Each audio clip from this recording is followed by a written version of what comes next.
Quelle est votre réaction après ce qui s'est passé? Faut quand même commencer par se dire que ce pays va mal. Moi, ça m'inquiète beaucoup parce que cette nouvelle est effroyable et la vidéo qu'on en a est effroyable. Cette vidéo, elle est aussi inédite parce que jamais dans l'histoire de ce genre de cas de refus d'obtempérer, où il y a des victimes à la fin, ça arrive quand même plus souvent qu'on ne le pense, jamais on avait eu la vidéo des faits. Et souvent les policiers disent j'étais en légitime défense, j'étais. Et là sur cette vidéo on voit que ça n'est pas le cas. Et donc cette vidéo est extrêmement choquante. Le son aussi est extrêmement choquant. J'entends quand même tu vas te prendre une balle dans la tête, dit à un gamin de 17 ans. Déjà de base on tutoie pas et ça c'est le premier mot et tout le reste de la phrase ne va pas évidemment.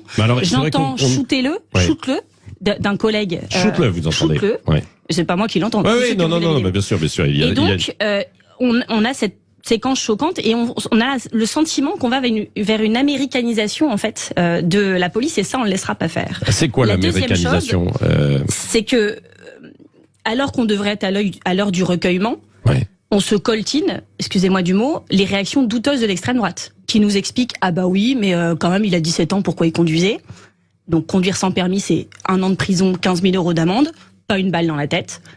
On nous dit « Ah bah oui, mais regardez, il redémarre, etc. » Un refus d'obtempérer, c'est 3 ans de prison, 75 000 € d'amende, pas une balle dans la tête. Et donc, on voit bien qu'on a un souci dans la réaction. Et moi, ce que je vois dans cette vidéo, c'est un gamin de 17 ans, Naël, qui est exécuté en France, en 2027, sur la voie publique, par un policier. Et avant que cette vidéo ne soit publiée, j'ai assisté à un policier qui ment, à son collègue qui ment, à la procureure qui ment, et j'ai aussi assisté aux médias qui mentent, mais sur la base de tout ce qu'on vient de se dire, comment pouvait-il faire autrement? Oui, c'est ça, il y avait le rapport. S'il n'y avait pas de vidéo, qu'est-ce qui se serait passé?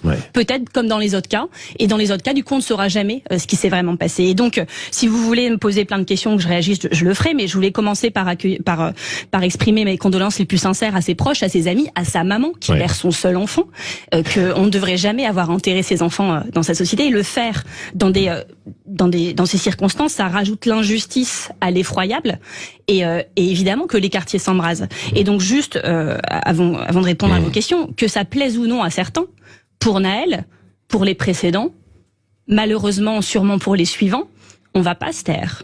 Et il va falloir un moment que cette société, que ça lui plaise ou non, adresse le problème du racisme dans la police. Est-ce que vous pensez que c'est du racisme? Le problème du racisme dans la police. Est-ce que vous pensez que c'est du racisme? Mais évidemment qu'il y a du racisme dans la société. Oui, bien sûr. Non, mais pourquoi du racisme dans cette affaire? Évidemment qu'il y a du racisme dans la police. Pas tous les policiers. Non, mais là, est-ce que c'est une question de racisme? Non, mais jamais, je vais le dire très concrètement. J'ai jamais vu un non-racisé se faire tuer pour un refus d'obtempérer. Jamais. J'ai l'impression. Il y a déjà eu des tirs lors de refus d'obtempérer dans beaucoup d'affaires en région bordelaise, un peu partout, effectivement. Tirer sur quelqu'un pour l'empêcher de partir en visant les jambes, ce qui déjà est un problème, n'est pas tirer à bout portant. Et toutes celles et ceux qui n'ont pas vu cette vidéo, et si vous ne l'avez pas vue, je vous invite à aller la regarder si vous êtes majeur et que vous vous sentez capable. Parce que ce policier, je ne sais pas sa vie, je ne sais pas s'il allait bien ou mal, je ne sais pas quels sont ses précédents, je ne sais pas, et je ne sais pas quelle est sa formation. Je ne sais pas tout ça. Mais ce que je vois, c'est un policier qui menace de mort un jeune des quartiers de 17 ans à bord de cette voiture et qui le tire dessus à bout portant.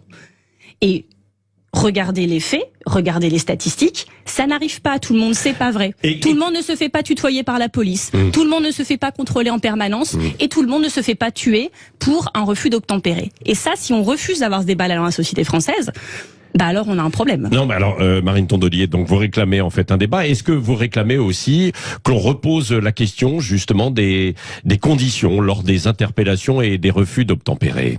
Évidemment que on a un problème avec ce fameux, alors c'est l'article le 435-1 là qui a été rédigé en 2017 sous le gouvernement Cazeneuve. Il se trouve qu'il est mal rédigé et que il y avait l'intention des auteurs et que pour la police ça veut dire pouvoir tirer plus souvent et plus facilement. Mais surtout dans des précédents cas, ils nous disaient non mais il allait nous foncer dessus, on était en danger de mort imminente, etc. On sait pas, on n'a pas de vidéo. Il se trouve que le seul cas où on en a une montre plutôt, nous fait douter peut-être des cas précédents. Et ça, c'est compliqué parce que, en fait, on a besoin de la vérité dans cette société. Et je trouve que certains ont droit à la vérité et d'autres pas le droit. Et que ça paraît normal à beaucoup de gens. Moi, ça n'est pas mon cas.